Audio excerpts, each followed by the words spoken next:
Welcome to Trauma Informed Practice Part 3, De-escalation. My name is Merlene Tucker, and I'll be running this Dialogue for Health web forum alongside my colleague Jeff Bornstein. Thank you to our partner for today's event, the National Overdose Prevention Network, a program of the PHI Center for Health, Leadership, and Impact. And now, it is time to meet the guest for today's event, Brooke Brigance. Brooke currently serves as the Deputy Director for the Faces for the Future Coalition and is the Program Director for the Cypress Resilience Project, both projects of the Public Health Institute. She's a certified grief recovery specialist, a certified mental health first aid instructor, and a certified trainer in trauma informed systems and practice. And Brooke, welcome back again. I'll turn everything over to you. Thank you, Marlene, and thank you, everybody. I really appreciate being here today for this third part in our series on trauma-informed practice. We've had lots of questions coming in through the website and about what are we going to cover today. And so I wanted to set some expectations for our time. This is such a wide range of conversations that we could be having, and at such a critical time. Today, we're going to be talking very specifically about de-escalation skills. This is one of my most requested trainings for a variety of reasons. Of course, in the work that we do in community around substance use and overdose, we know that we may be expected to de-escalate in our professional line of work. We also know that just people are managing high levels of stress and anxiety right now. People have trauma backgrounds. We might be out in community and use these skills. We may also use them in our personal lives. It's completely possible that we end up finding a reason to use these in a situation that we didn't expect to. I was telling the story recently. The most recent opportunity I had to use these skills was actually at a UPS store. I was dropping off a package. And so you never really know when you might need them.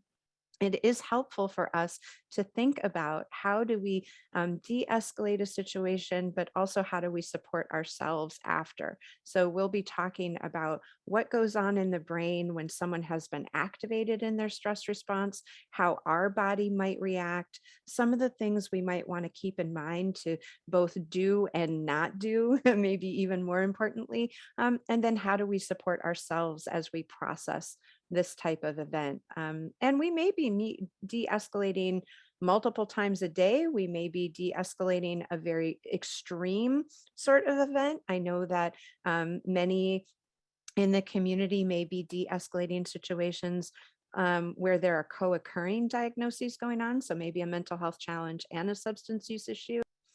So the first thing that I want to do is just sort of normalize needing to use these skills. We are all going through just this tremendous event. And I think a lot of people have sort of thought like, oh, I'll just white knuckle it through COVID and then it'll be okay, right? And what we're seeing is that actually it's catching up to us. The sort of imagery that I have about that for me is, the part of the brain that is in charge of the stress response.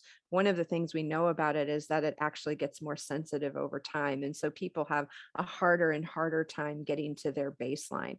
And it takes less and less stimuli to activate that response. And so one of the things I always think of is like, well, gee, if I used to be at a 0, I might be starting at a 30. If I used to be at a 30, I might be starting at a 60. And I hear that a lot in the workshops, that people are saying, oh, this person on the team is super irritable, or wow, this, situation in my personal life, or boy, coming into our clinic, people are just really activated by things that maybe in the past were such a big deal.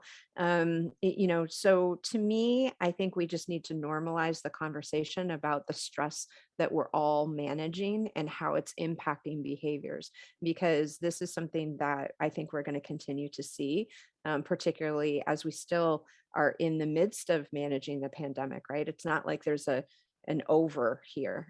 We are still in it, and we are still dealing with the secondary impacts. And definitely, I'm starting to see a lot of requests, for example, as COVID protections start to go away. So things like renter protections or utility protections.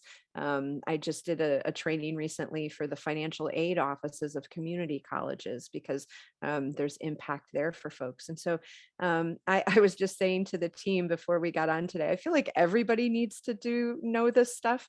And we all have to have a conversation about how to de-escalate situations, because I think that we're really going to have to use these skills in the future. There's no way that we're coming out of this unscathed, right? Everyone is impacted. And so we just don't want to make assumptions about who may need our support at a given time. Yeah, it does array like all these transitions and all of the different tools we need, right? And we can't just rely on ourselves. Like it's part of the reason when I teach self-care, one of the things I always talk about is like, I don't really even like that phrase, because it really needs to be community care right now. It needs to be collective care. It's too much toxic stress for people to deal with on their own. We really need to be able to support one another, and de-escalation is a piece of that. It's not the only piece, but it is a piece. So let's get to it. One of the things that I think is so important for us to understand. So first of all, the situation, if someone's been triggered or activated, and you're going to hear me use activated more often. People who have experienced gun violence are asking us to move away from the word triggered. You'll still see it everywhere, right? It's even on like Netflix, it'll say trigger warning or on whatever. But folks who've experienced gun violence are asking us to please not use that word, because it's actually activating for them. So you're going to hear me say activated more often. And I actually like that word better in a way, because to me, it's literally what happens, right? The stress response has been activated, and it's how it feels in your body. If you've ever had a situation where your stress response gets activated, maybe you have a trauma background like I do, and that happens to you, then it feels like an activation, right? And so you're going to hear me use that word more often, but I've got it there in quotes, so that we can make sure that we're respecting the people who've asked us to sort of rethink our language. So, one of the things that I really think is so important, just as a baseline understanding when we talk about de escalation, is, things are going to continue to escalate until there's intervention there that de-escalates the situation, right? Like it's just going to ramp up. So the good news about that is what we do matters. What we do actually is important. And when we are working with someone and we're going to try to co-regulate the situation, the part of the brain that we're going to be talking to is the part that's taken over. The part of the brain, that stress response is going to take over, and we'll see that in a minute. That part of the brain is in charge, right? That stress response is in charge of that person in a lot of real ways. And again, if we go back to a time when we've been activated, it feels that way, right? Maybe we've had a situation where we have been activated, and then we kind of come out of that and we're like, whoa, that was a big reaction, a big behavior coming from me, and that's not really who I am typically. I think it's important, right, for us to acknowledge the power of the limbic system. If you get nothing from me in trainings, I hope you got mad respect for the limbic system, because it really is incredibly powerful. And I would say what we do matters too. And we're going to have to talk to that part of the brain. That's really what de-escalation is speaking to the part of the brain that has kind of taken over and is in charge. And how am I going to do that? That's a lot of what we need to think about when we think about de-escalation. But the good news is that it matters what we do. We have a lot of potential influence in this situation if we handle ourselves the right way. So this is that conversation about the brain, and you probably have seen this slide at different times if you've had some of my trainings. I love this slide. I think it's like brain 101, and I know many of you have much more sophisticated ways of explaining this, but I think it's important for us to just get back to basics on here. This part of the brain, that highlighted blue-green portion in the front right here, that's that prefrontal cortex, right? And the prefrontal cortex is all about executive function, what people call executive function. It's about, I say it's the part of the brain that builds bridges and does algebra. It is sort of the rational part, if you will. It's the part that's a decision maker. It's that, it's regulating behavior. It's putting stops in for us. It's now an important thing, if any of you work with young people, this is really important to remember, that that part of the brain really doesn't stop developing and adding cells. It's called cellular plasticity, really keeps adding cells until age 25, 26 years old. And so, sometimes people will say to me about a young person, what were they thinking? I'm like, well, like it's like they're still cooking in there a little bit, right? So like, we may have a different sort of lens to view young people behavior than we might adult behavior, because we know that their cellular plasticity, they're literally continuing to develop and grow this part of the brain. This part of the brain is the one we're going to have mad respect for, right? And it's what people have typically called the limbic system. It's an area of the brain. It includes things like the amygdala, the paraqueductal gray, which we'll talk about in a minute. This is in charge of emotion and survival. This is what you have in common with the animal kingdom. And it's actually the first part of the brain to develop fetally outside the brainstem. So first comes the brainstem, so we can get the heart going and, circulation, et cetera. And then comes the limbic system. And it's because it's about survival and it's about emotion. And I always say, if you watch a baby, before they ever have language, which is up here, they have emotions, right? They cry and they get angry and they laugh, and they have survival instincts. They know how to latch on, they grasp your hand. They're here to stay. And that part of the brain is really, really powerful. When we are in balance, when things are going well for us, I always say it's the kind of morning where, your music is on the radio, your hair looks cute, like things are going well for you. Things are in balance here. And that's what the body really wants. When we talk about toxic stress, we talk about the sympathetic and parasympathetic nervous system, the fact that the body will swing you into a different direction sometimes if you've got too much activity. Brain doesn't like to be out of balance. And so this is a kind of functional space here when these parts of the brain are both online. What we know in trauma and the stress response is that when that is activated, the limbic system takes over, and literally the prefrontal cortex starts to go dark. It literally ceases its activity. And we have PET scan evidence of this. So they put people in PET scans and they activated a stress response. And you see this part go dark and this part starts to light up. For me, when you're thinking about this, this is all about really serious bodily reactions. The body is flooded with chemicals.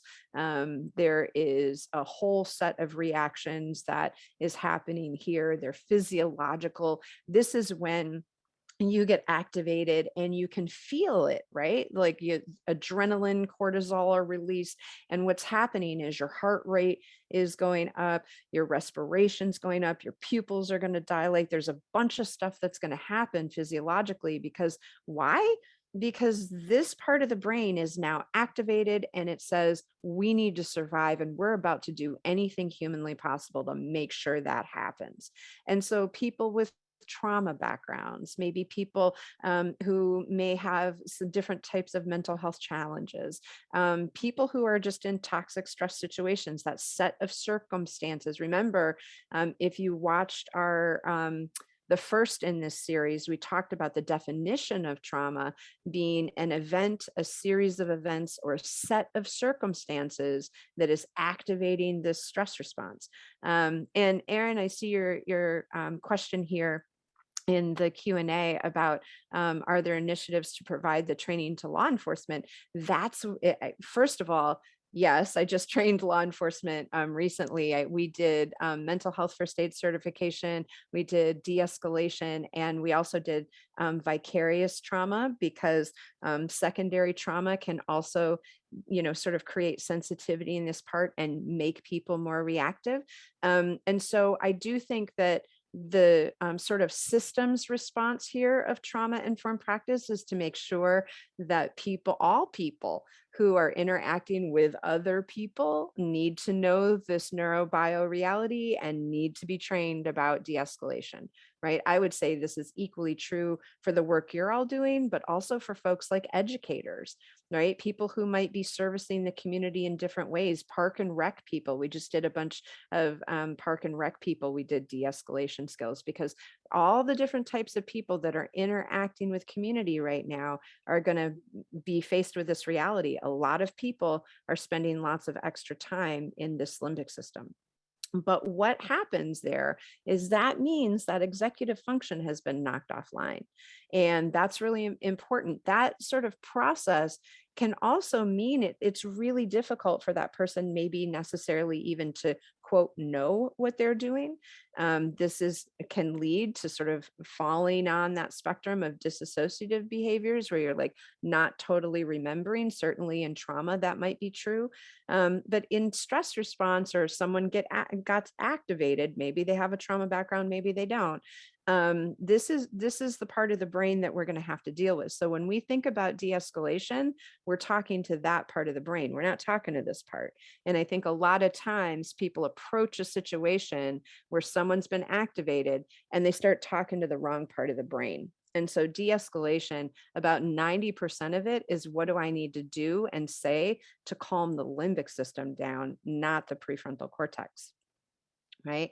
The metaphor that we use is, the rider and the horse, right? When, it's a pretty typical metaphor, but I like it because I used to ride horses. And if you've ever seen a horse that's been activated, you know that they'll just do whatever they need to do.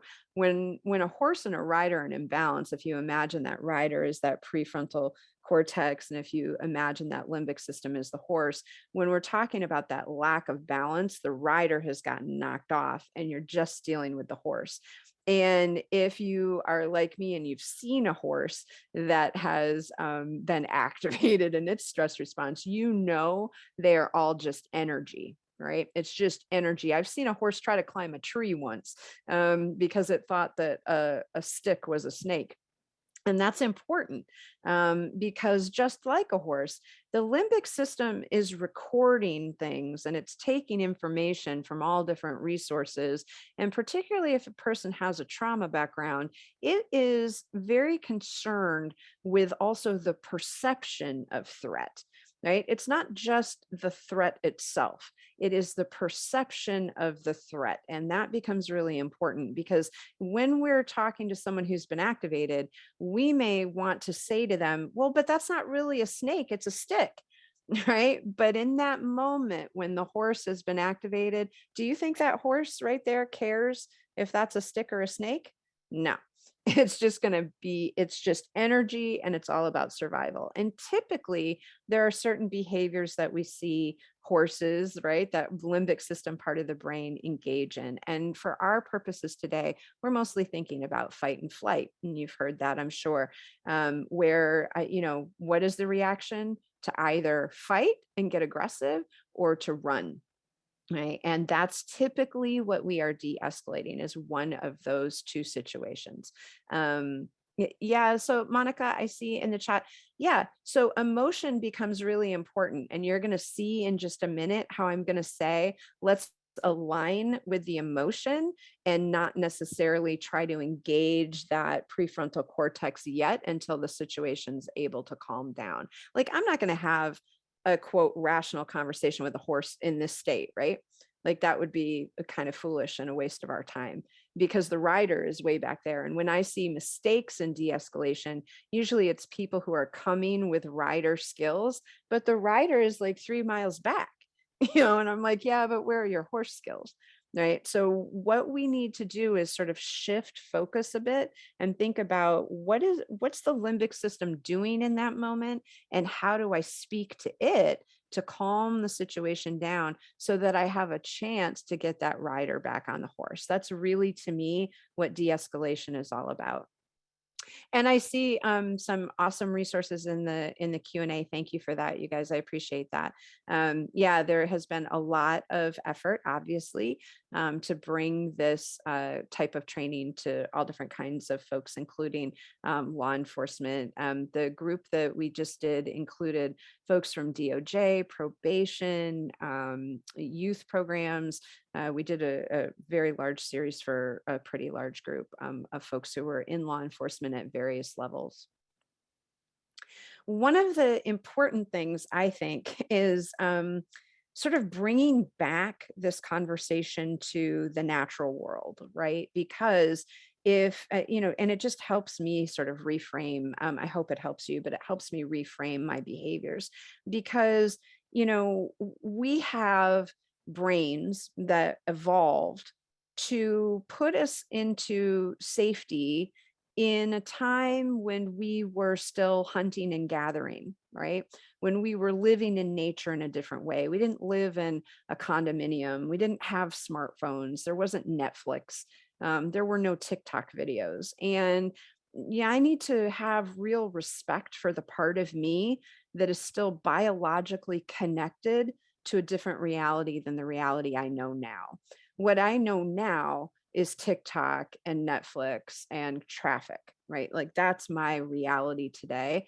But my brain is a brain that was designed for things like bears and tigers. And I have parts of me that are much more like these meerkats.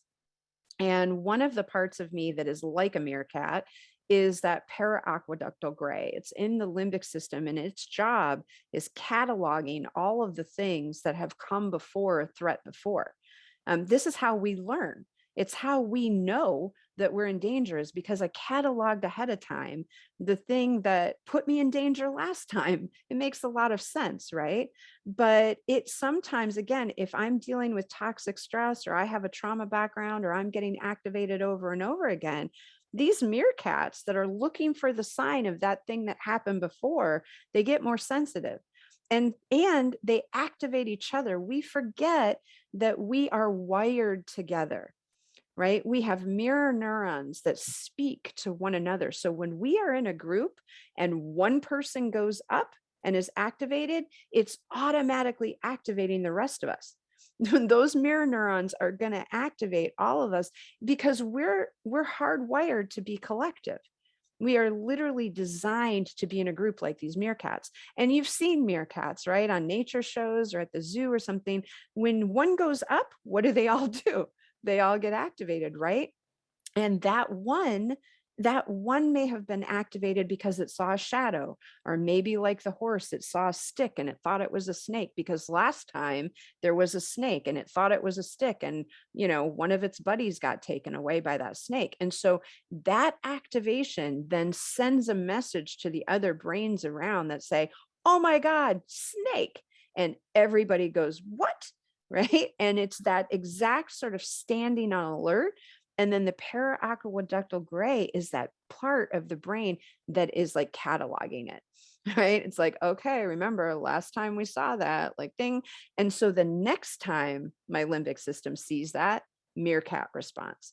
And so it's important for us to know what's going on with the brain so that when we come in with the conversation about, well, what do we do when someone's been activated? It all makes sense to us. And we're going to remember, oh, yeah, I'm dealing with a situation here where this limbic system is the part of this person's brain that is not quote unquote executive function. It has documentation of things that were a threat to it in the past. It is often about emotion and survival. That's what it's going to do. It's bodily. and it often is nonverbal.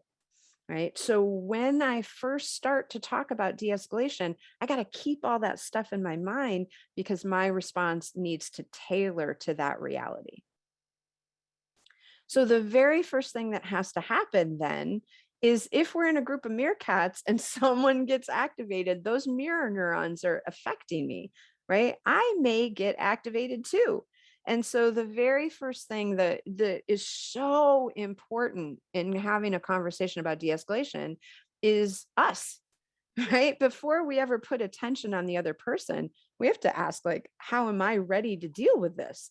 And it's all happening very fast, right? The person got activated. I now, boom, I'm activated.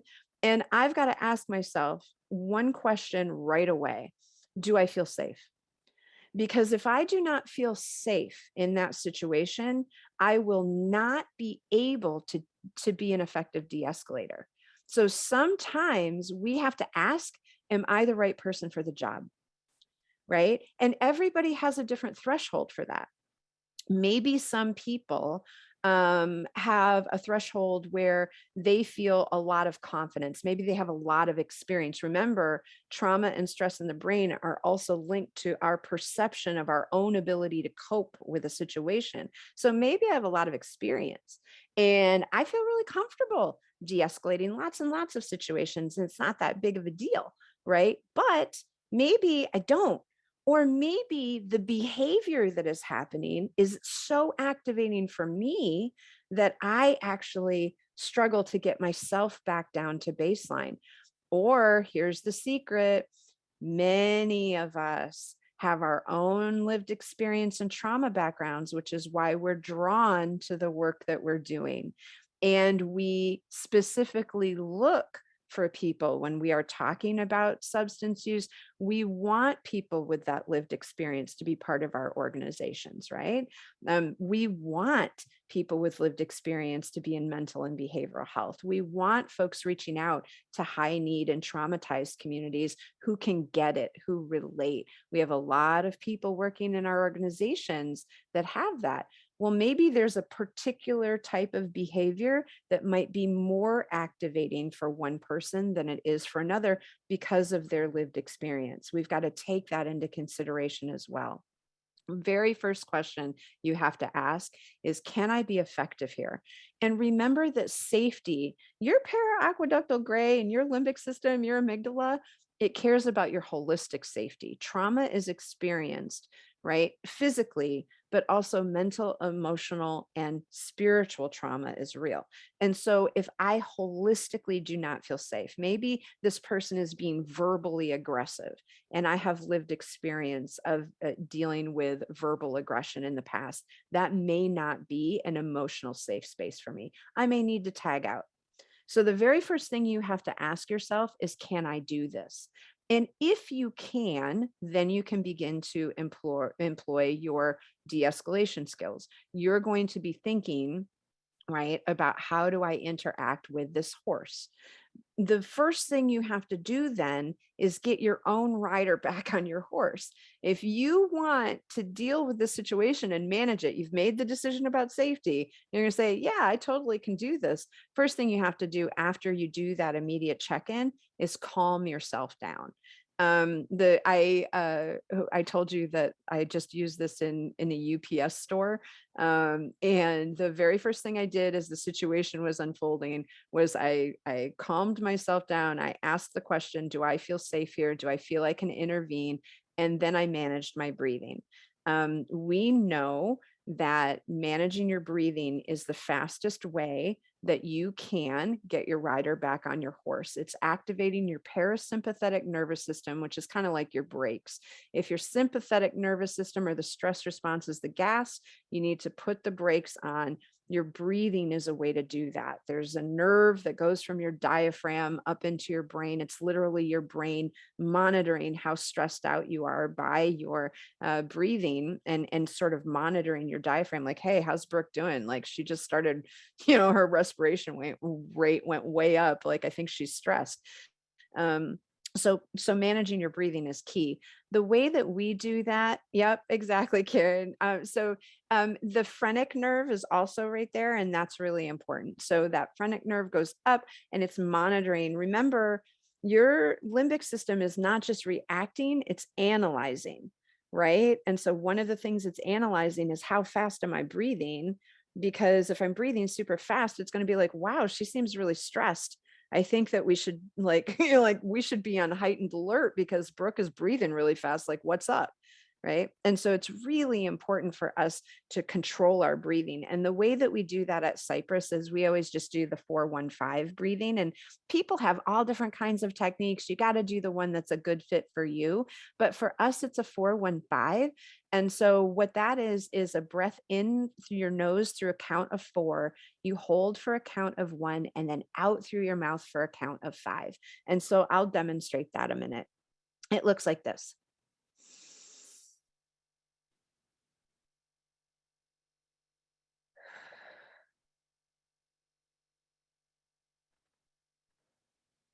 And I want you to do that 3 times. I already feel better actually. Like I already am like, hey, all right.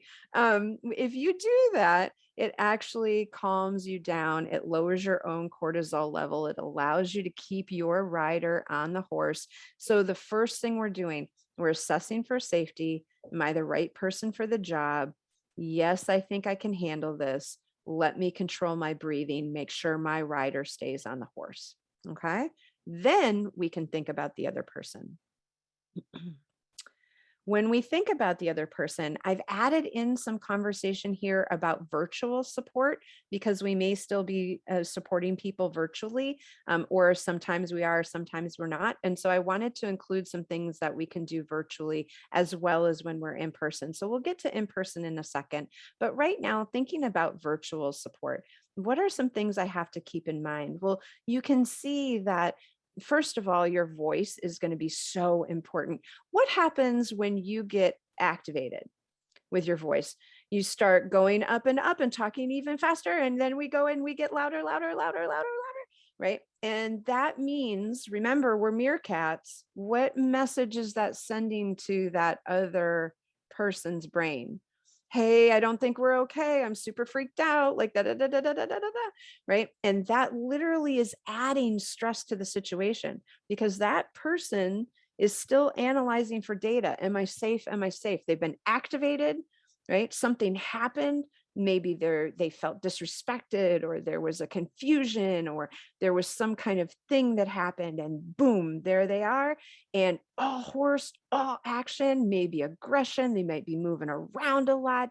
And all of a sudden, what I'm adding to that by speaking too fast, by speaking too loudly, by changing my tone and having it go up, what I'm adding is fuel to that fire. I'm literally telling that other brain, you're totally right. We are not okay. You should be freaking out.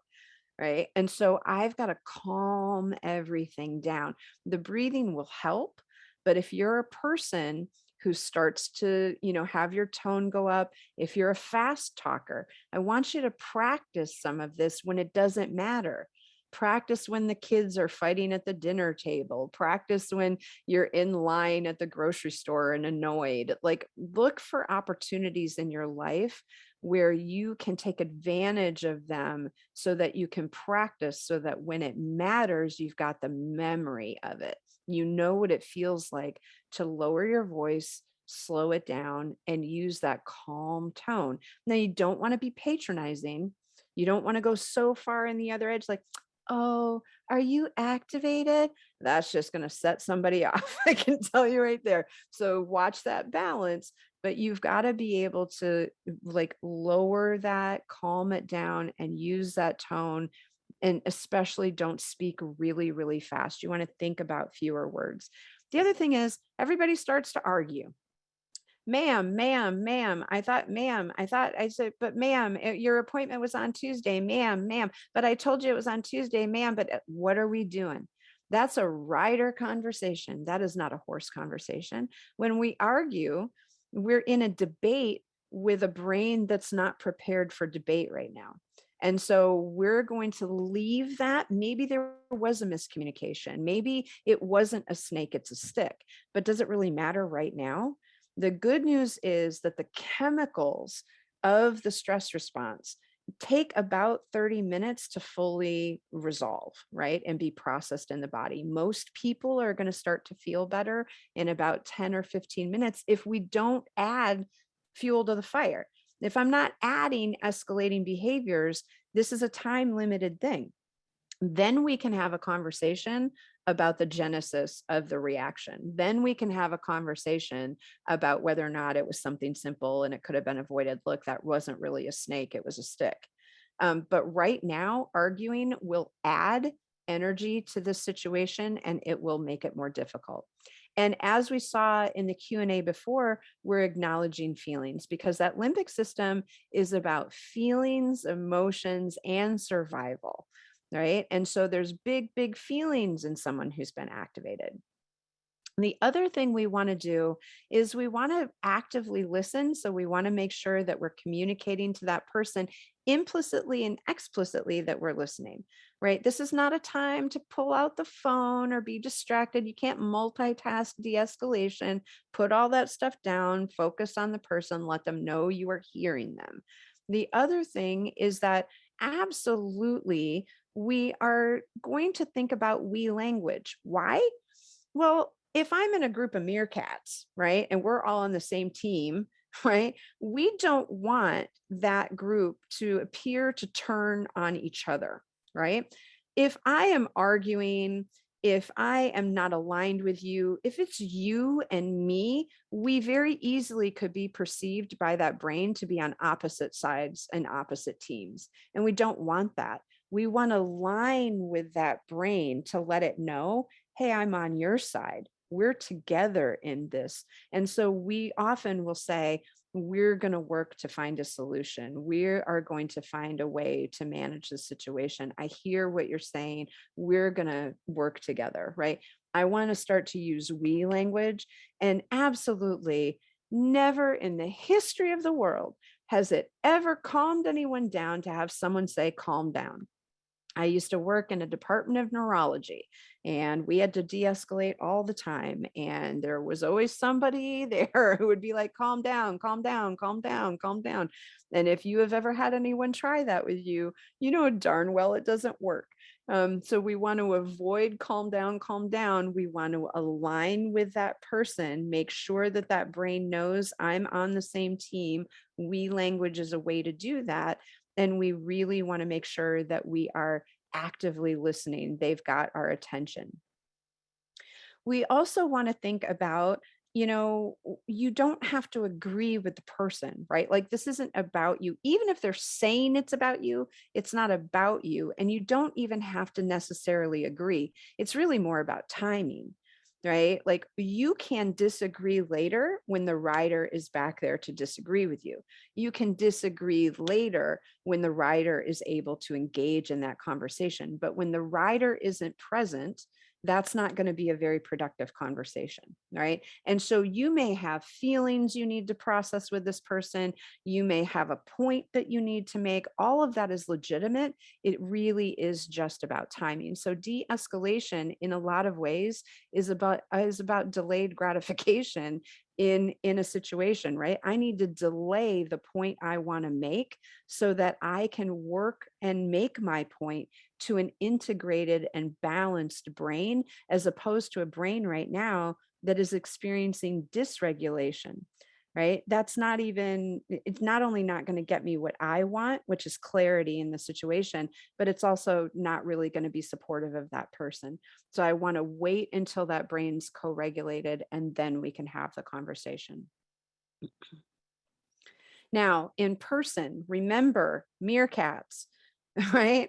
There are so many different kinds of messages that we send to someone with our body that the meerkats are going to respond to in a really different way, right? Because they're going to see that as a threat. And so moving, if we move around a lot, that's going to be perceived as a threat. Why? What happens in nature? What does the lion do around the meerkats? it walks around, right? What does a shark do? It goes around, right? We don't want to be part of that. We don't want to be moving in a situation. I'm adding energy to a situation where I'm trying to lower the energy level. That's not good. We also, there are so many different types of things with hands. Hands being visible, especially if someone has a trauma background, right? If my hands aren't visible, maybe I stuffed them in my pocket or they're behind my back. That, like, what is that brain going to be saying? Right? If I'm all about survival and I am all about making sure that I know whether or not I'm safe in this situation, I want to see your hands, right? One of the, I've got on here, think about the nervous habits that you have as an individual. And again, you should practice this when it doesn't matter. But one of the things that is true for me is I have 3 sons, right? So I spent a whole lot of years with my hands on my hips. Like, how many times have I told you not to do that to your brother? Or like, how many times have I said, let go of the cat, or whatever it was in that given moment, right? I always had my hands on my hips.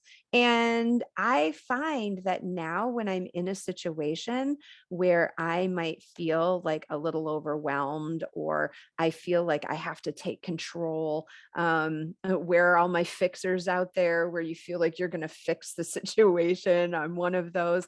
And so I kind of go in there and sometimes I put my hands on my hips, right? But what does the hands on the hips convey, right? Authority, right? I'm not on your side. You're about to get in trouble, right? Like all of that kind of stuff. Oh, Rebecca, you're a recovering fixer. Well, maybe you should email me later and tell me how you did it, because like I'm still working on that. But the reality is, like, you've got to think about those things. Some people, maybe your leg starts to tap and bounce, right? Maybe some people click things, they start to get agitated and they're clicking, or maybe sometimes people pace. That's a really typical one. Sometimes people sway, right? It's all of these different kind of coping strategies that we have, and sometimes we're not even very aware of them.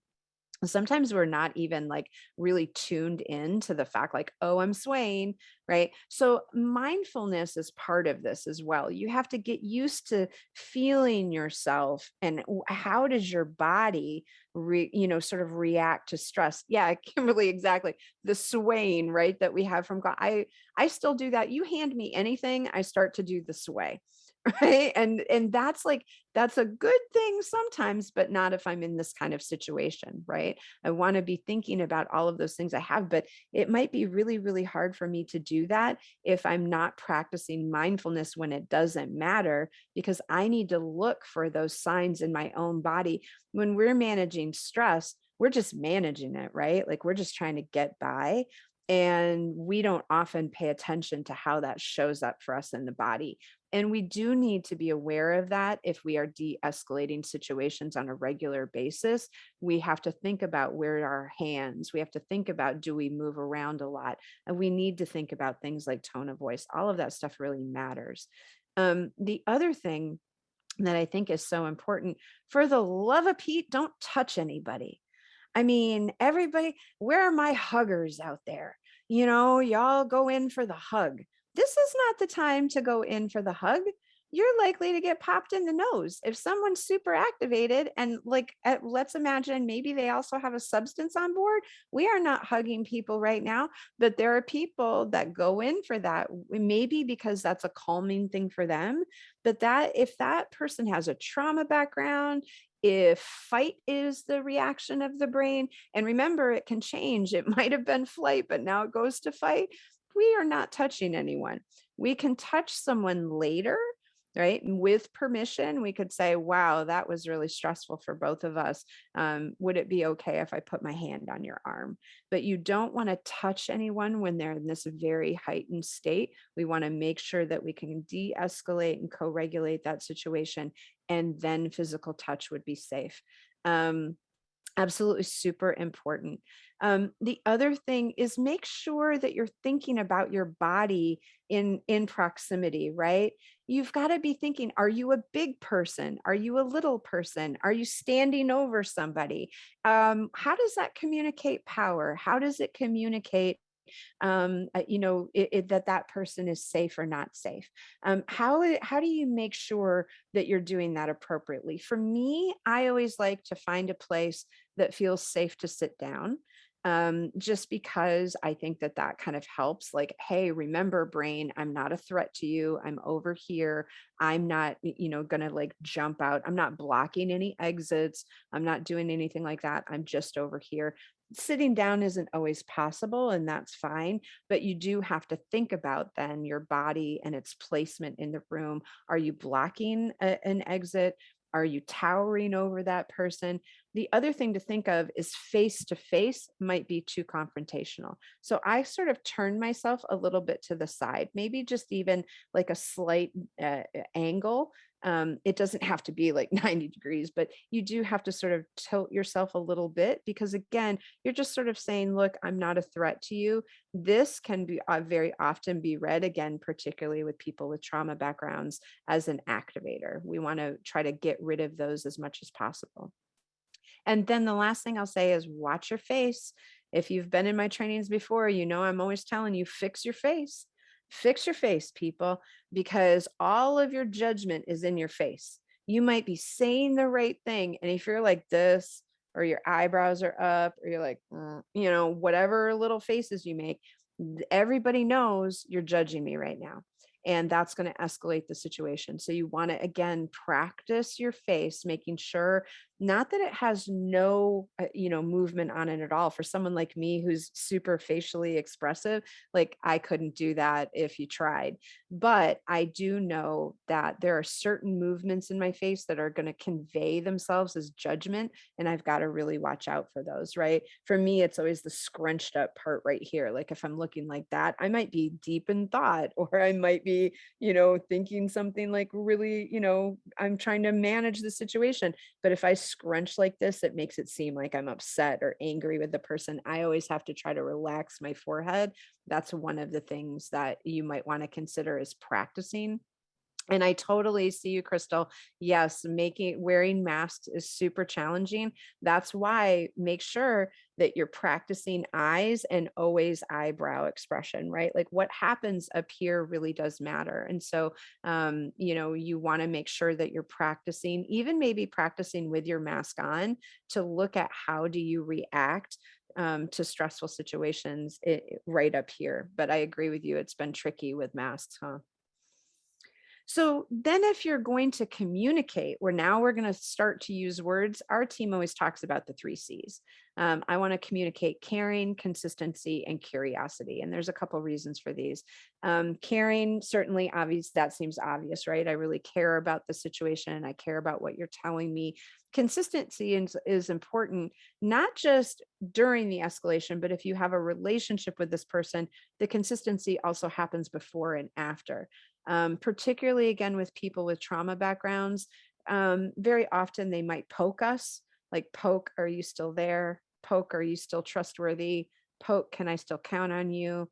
Poke, am I still safe with you? Like there may be some behaviors that we see in that way. And so consistency happens not just in the moment, but also like as we're engaged with people, outside of the de-escalation moment. But the reality is, consistency also is in that moment. I'm going to stay here until we resolve that. I'm going to stay here with you while we work on this. It's sort of that I'm a rock. I'm not going anywhere until we fix it. The other thing is curiosity. Curiosity helps us because the writer is the person who has to engage in the answer, right? That's the part of the brain. So if I want executive function back, I might ask a question and allow that rider an opportunity to get back on the horse. Because who's got to answer verbal questions? Executive function. And so I might ask a question, and sometimes you can even see it in the moment. The person is like struggling to kind of like it's like they hear the question, you can almost see the wheels turning, right? And that's that rider trying to get back on the horse in order to respond to the question. And so a well-pointed question in that moment may be helpful to get the rider back on.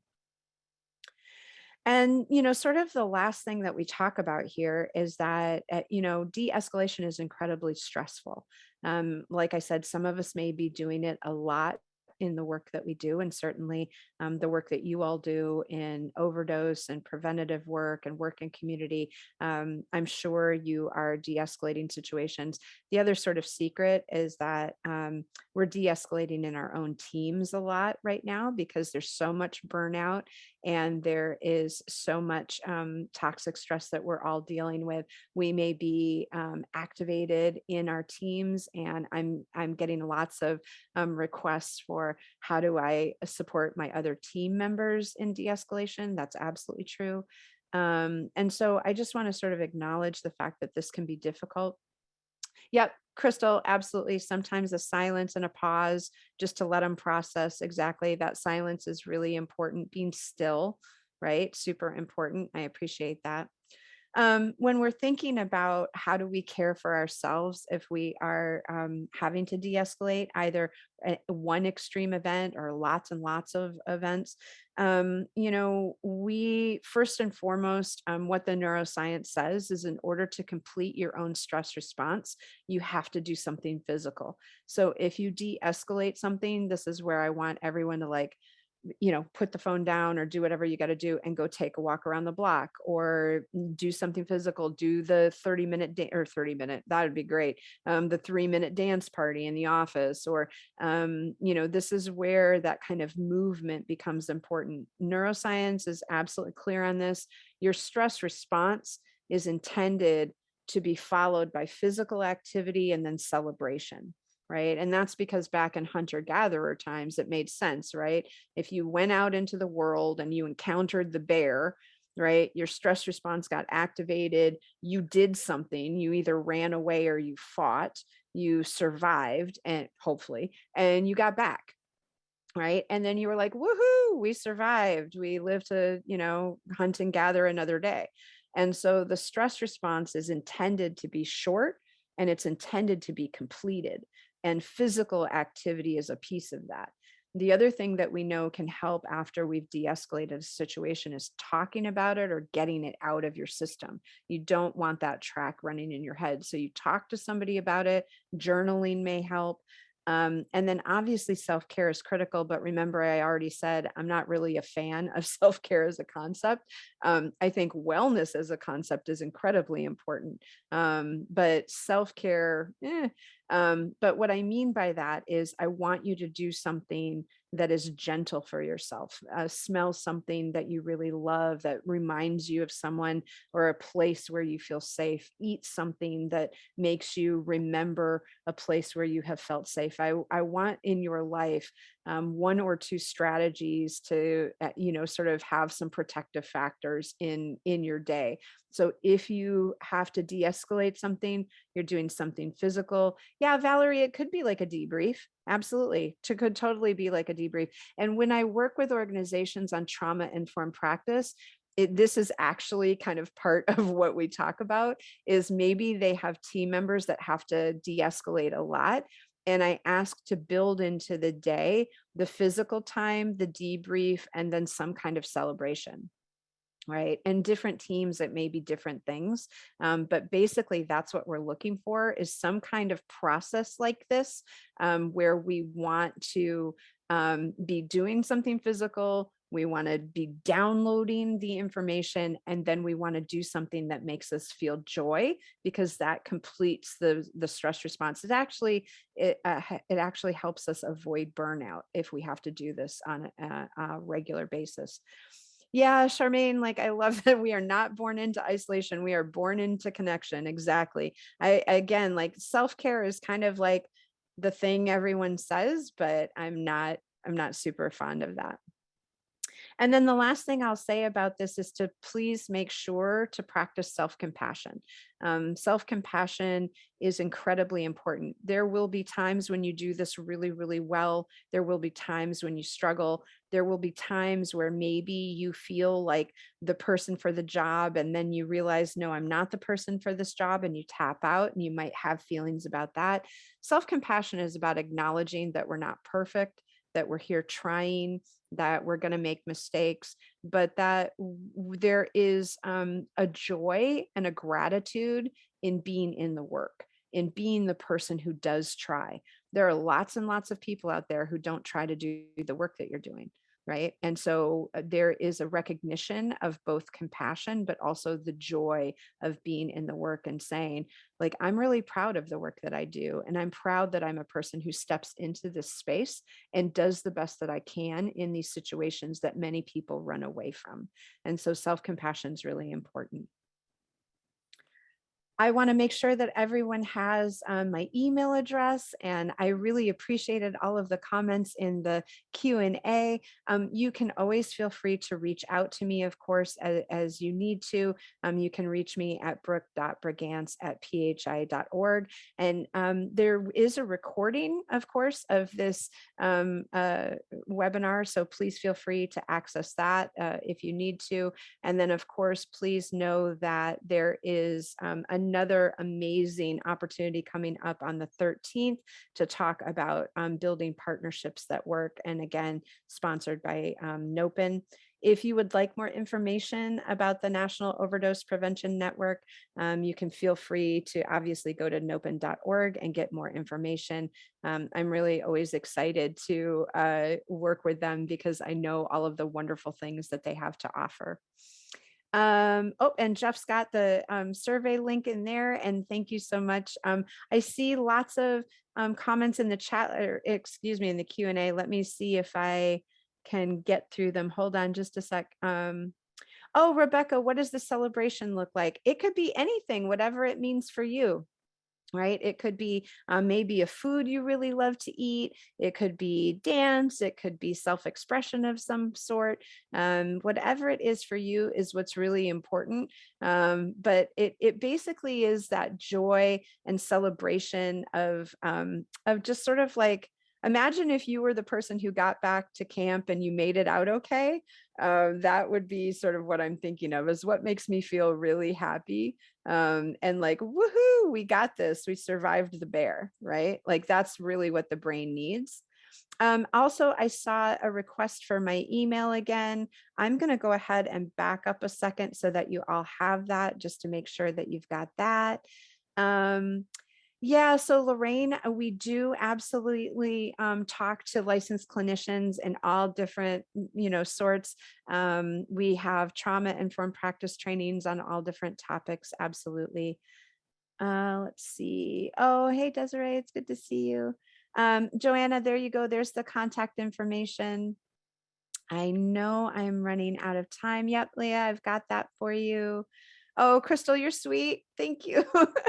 And Laura, yeah, all of the episodes from the series are totally available. You can just go to nopn.org and find those. Yeah, and we do train young people. I see that is also a question. I love to train young people. Remember, Merlene said that wearing my other hat, I support young people. And so, yeah, we love to train young people. I think it's really important actually that we do that, especially right now with all of the things that they're going through. Absolutely. Thanks for highlighting them. Let's see, I think I got all of the questions. If I didn't, go ahead and please feel free to just reach out. You have my email address. And I just really want to thank everyone for being here. I know that it's such a stressful time. So when you're able to take time to talk about how to support other people, it just means the world to me. So thank you so much for the work that you do. And I wish you all the very best, and certainly a wonderful rest of your day. Thank you for being here.